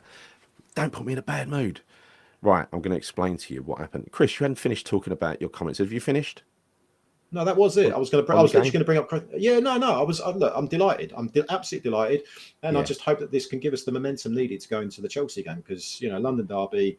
Really looking forward to that game. So I'm just hoping we can take, and it just gives me kind of reason for optimism and belief again. I feel like I've got that back now, which is a really nice feeling to have, because it's been void for so much of this season, and probably even before this season, right? Particularly on the Moyes. Yes. So I can't say anything more apart from I'm really, really pleased and happy in the direction that we seem to be heading in under Potter. That's all I would say. Chrissy, that ain't a question. That's a fucking Chrissy. You're not taking anything to taxi for Chrissy, calling Claire. Get security down here, for Christ's sake. Right, anyway, we're gonna talk about what happened with Margot Brobby. Who, look, I went on the Stell show the other night, and I must admit I had a great chat on that show, and I brain dumped everything, and he let me make my case for all of the different things that I've thought about, like Stuyton. We literally bottomed that out, wrapped it up in a bow, and threw it away, right? We agreed on a lot, and I came off that show feeling quite upbeat about the transfer window, I must admit. And then I sort of went back to the house, and we'd spoken about the Brobby thing. And it was said on the show by someone in the comments that he was in London at a travel lodge, and I said, like, what, Beckton Alps, whatever, looking in the estate agents window. I had a bit of laugh about that. That seems to have been picked up, because I repeated that in the other show, and it was like me saying definitely that he was in whatever, right? I don't care. Other YouTube channels can criticise all they like. I really don't care, right? So what happened was I got excited. I must admit, I looked at and I should never get I should never get excited by this particular news source, but I did. I read it. I was tired. It said, deal 90% done. I'd just spoken about it. I was excited. So I thought, I know, I ain't getting up early. I'm not going to bed till 3. I put a video out. Put it out. Went really well. First thing in the morning, people were also putting videos out saying that he was coming and stuff like that. So it was a thing, right? It was a thing. Then throughout the day, the news started changing. And it was obvious that Sullivan was making a balls up of it. So first of all, I'm sorry for getting people excited because it's not my style. Like we said, I'd never want to do that. I'm not going to, me and Chris, we're not in the bullshit business. We're really not. If we either know something or we don't, we're not going to just speculate and make a show out of it. When we go through the transfer rumours, it's sort of evaluated on people who we think might have a chance of joining West Ham. We ain't saying, they're going to join West Ham, right? And we're not going to tell you we've got an ITK that we're talking to who's talking to the agent and shit, right? So anyway, we don't play that. So what happened was, let me explain the actual situation of what happened. And one show that was out there last night got it almost bang on. And that, I won't mention, but he said there is another detail to add to this. So what he said was there was several rounds of negotiation with this player, and they agreed to pretty much everything. Sullivan kept going back, I want this, I want this, I want this. And they kept saying, yes, right? And they were ready to sign on the dotted line. And when they read the contract, Sullivan had inserted a few clauses. And one of those clauses was about him losing his... I believe the signing on fee was kind of staged over 4 years. That was one of Sullivan's demands. If we got relegated, he'd lose that. He'd lose his signing on fee. So they said, no, that's unacceptable. And they walked away. And so that, to my mind, is where it's at. But there's another bit to the story, and that is, why did Sullivan make that change? And this is the interesting bit for me and the depressing bit. It was because Will Salthouse wanted to derail the deal. He's got a player... We know he's got a player, or Silkman. It might be one of the two. I can't say for sure. But one of those kind gentlemen who's pushing the player towards in Sullivan's direction said he saw the terms of the contract. What Sullivan bloody showing it to? Because of course he does. He talks about it, right? He said, you sign this player, I will give you these terms. And then Sullivan requested those terms for this completely different player, right? Chalk and cheese, these players. One's a 22-year-old costing 25 million on loan without even an obligation. Very reasonable money. The other one, I think, is Andre Silva, a 29-year-old broken Portuguese geezer who was good 5 years ago, right? But Sullivan thinks that that's comparing apples with apples, not apples with pears, which is what it is. So Sullivan is culpable for fucking it up, but the one who knows how Sullivan's mind works and how to manipulate him, well, the two are Silkman and Salthouse. Can't say which one done it, but it was one of them that done it. And they're going to blow up every fucking deal that gets close that they're not a part of. Right? I think Andre Silva is Silkman's guy, isn't he? I think. Yes, he is. Yeah, he's Silkman's guy. Well, I can't say it's him completely, but I know that we will get. We're definitely getting Andre Silva. I've been saying it since last week. Ever since I saw that all his history broken. Ever since you made your video, Chris, saying what a bad sign it would be. Well, I called it straight away. As soon, when I put that out, so there wasn't really much noise about him. There was some noise about him, but it was kind of you'd be hard pushed to find an article when I did that.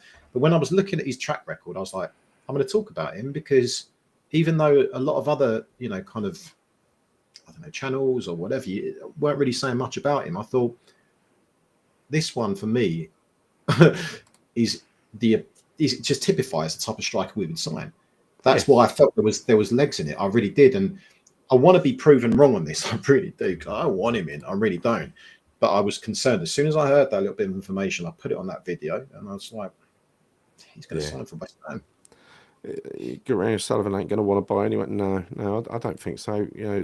Listen, if Salthouse is, we know he's got influence, and that's probably why he derailed the.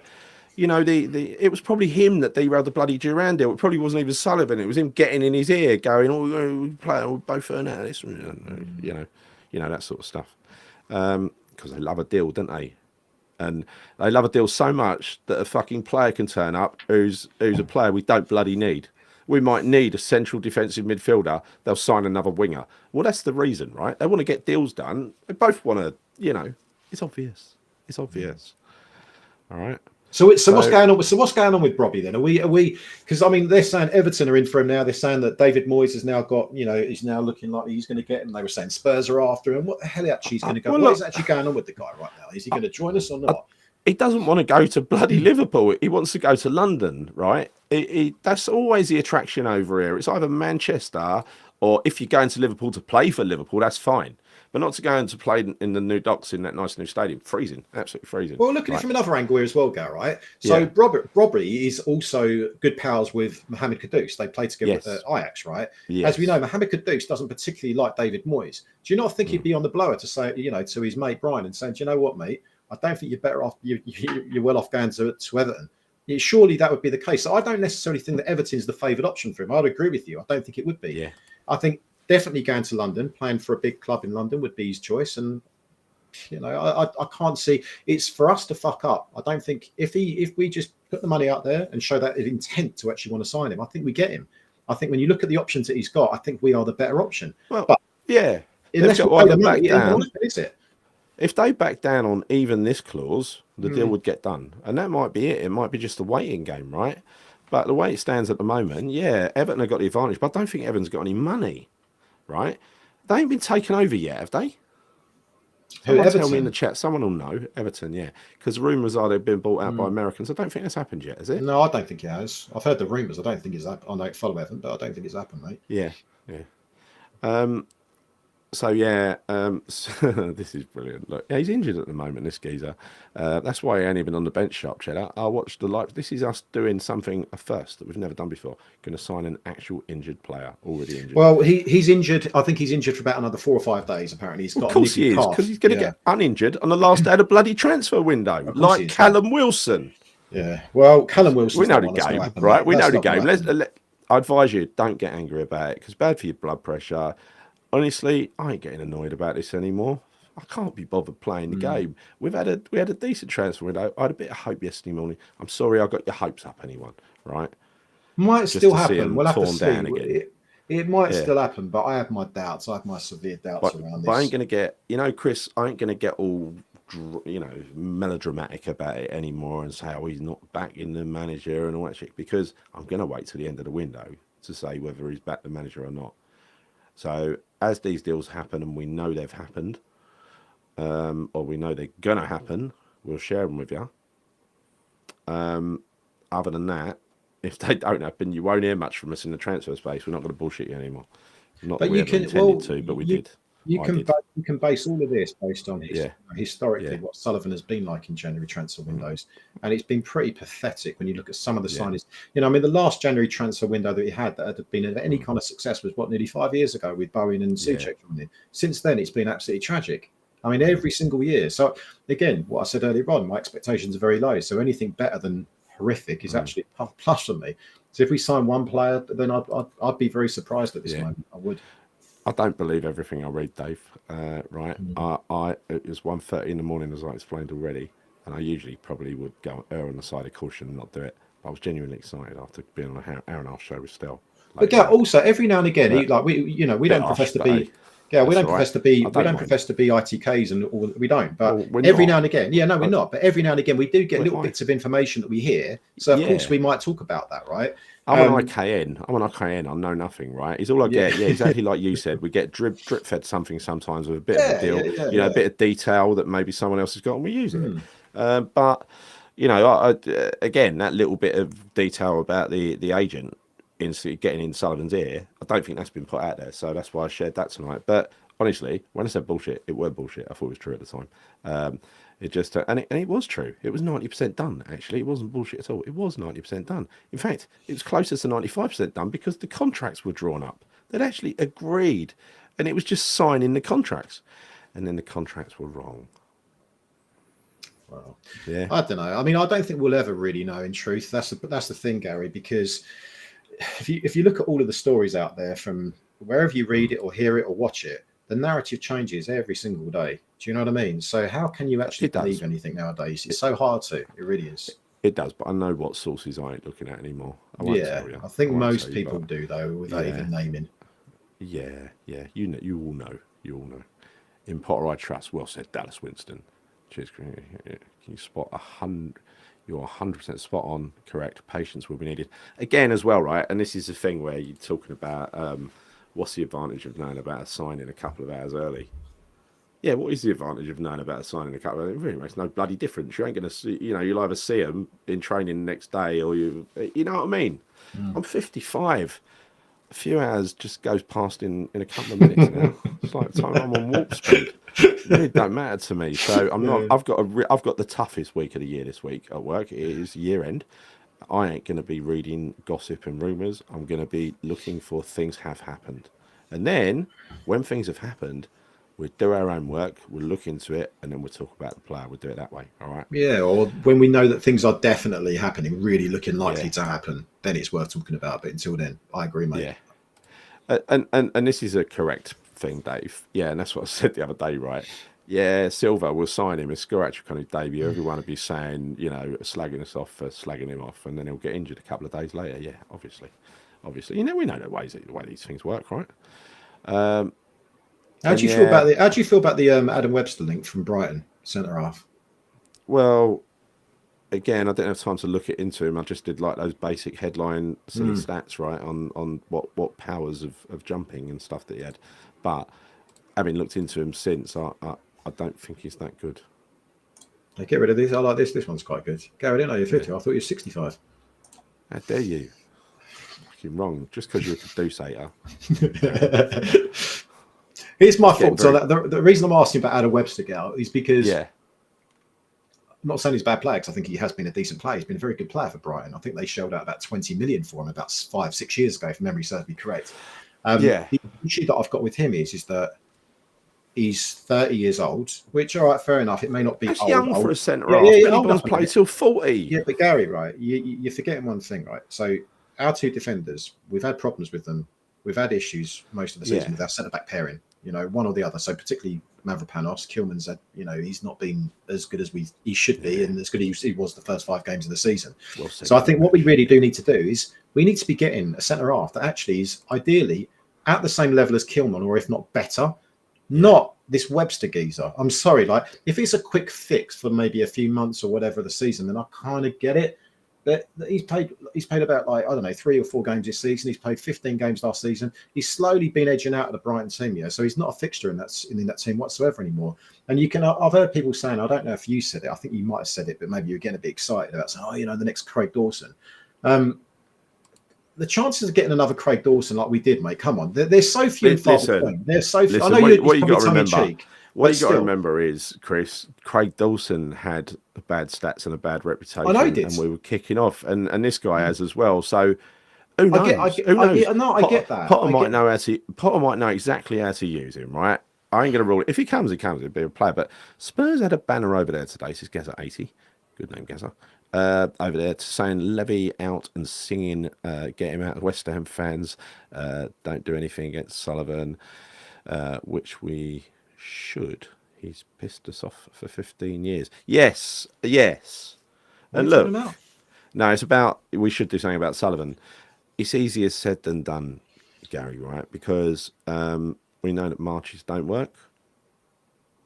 I don't know what an effective thing would be, and I don't want to talk about it now. That's the sort of thing that you've got to have a big group of willing people to drive it. And apart from Hammers United and all the work they're doing, great work that they're doing, I can't think of anyone else that would be suitable to do that. And even them, I don't think there's enough numbers to make a song and dance that's going to make an impression, right?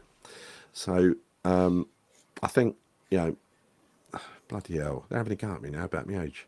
So yeah, look, it's a story for another day. It's a conversation for another day. What's that? What, your age or the Sullivan thing? No, my age is 55. I'm sticking to it. Oh, okay. But the Sullivan thing, I think, listen, something's got to be done at some point, clearly. But again, I'm reluctant to talk about it today because yesterday morning in my upbeat video, I did say, and I was truthful. I said, and that's why I didn't play a Canning Town Len video at the end, because I didn't feel that hostile to the board at the time, apart from the all the ticketing stuff. I didn't feel that hostile to the board at the time, because I thought if they're going to back the manager, that's fine. That's all I'm asking.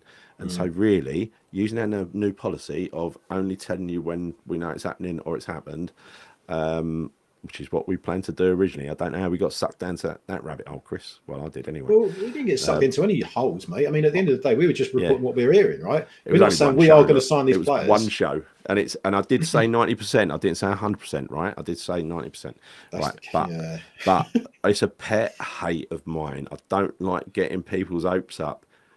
You know what I mean? And then just letting them down later. So don't look for that. So we'll try not to do that. Well, I'm going to get everyone's hopes up now. I'm going to say we're going to go and sign Andre Silva. I think it's 100% certain. You know, so don't, you know. But what I'm actually quite comfortable by saying that is it's not going to get everyone excited. It's not going to get everyone excited by me saying that, even if it doesn't happen or does happen. I'd probably be more excited if it don't happen. But I think that one's a cast iron guarantee. I think Mark's wrong. He will live until 150, Mark, because all the worst people do, right? That's what they do. So, look, we're done here. We've been going on for bloody ages. We did hour and a half last week, hour and 3/4 this week. We've got to get these shows back to an hour again. But this was a special occasion because we got a point in a place we didn't expect to get a point. So, any final words, Chris, while I pick the outro?